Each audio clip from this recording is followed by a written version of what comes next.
সম্ভাব্য সংশ্লিষ্ট জেলা, বিশেষ করে রংপুরের মধ্যে উপদেষ্টা মহোদয় প্রথমে বলেছিলেন যে রংপুরের আশেপাশে তো রংপুরের আশেপাশে একটা জায়গা পাওয়াও গেল, কিন্তু পরবর্তীতে দেখা গেল যে ওই জায়গার এন্ট্রান্সটা অতটা সন্তোষজনক না।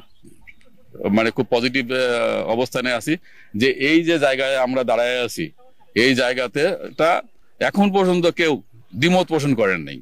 আর কিছু ফেসবুকের সেন্সেশন ওগুলো বাদ, হ্যাঁ সেগুলো বাদ, ওগুলো আসলে কোনো বিবেচনায় নেওয়া সুযোগ নাই।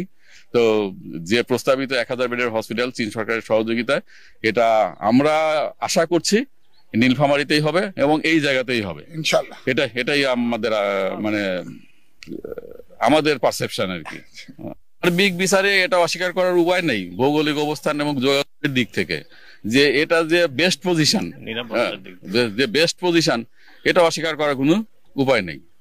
আর উপদেষ্টা মহোদয় যেটা আমাকে প্রাথমিকভাবে বলেছিলেন যে 10 থেকে 12 একর, তো এখানে 10 থেকে 12 একর না, এখানে প্রায় 20 থেকে 25 একর জায়গা আছে। তার মানে আমরা আরো সুন্দরভাবে এই জায়গাটাকে ইউটিলাইজ করতে পারবো এবং আদার্স ফ্যাসিলিটিস ডেভেলপ করতে পারবো।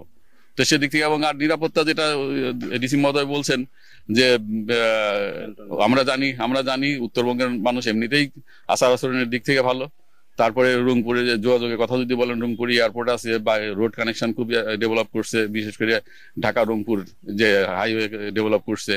হ্যাঁ, সবকিছু মিলায়ে মানে যদি আমি যে কোনো দিক থেকে বিচার করি, এটা নাম্বার 1 সিলেকশন।